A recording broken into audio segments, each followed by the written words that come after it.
As an educator, I come across a number of students who have different learning problems.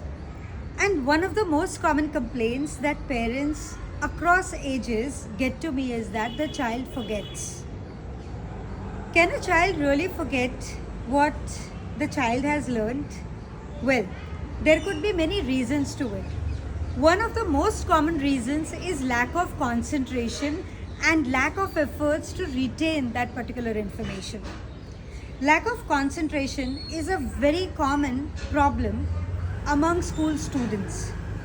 They are so distracted and they seem to be going for a mental walk off and on.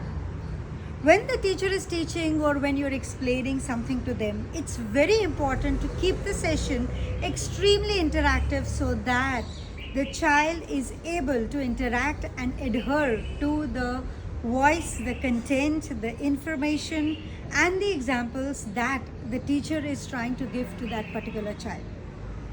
Friends, retaining that knowledge depends upon how often the child is able to do revision of that particular topic. So this needs to be done through a number of worksheets by recalling what the child has done every now and then, periodically at home.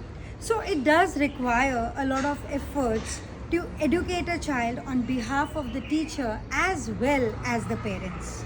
And the latter, I think, is very important when it comes to knowledge retention. A teacher, frankly, can teach, explain, make efforts to provide certain kind of revision. But how much of self-study is done by the child actually is something that is done at home.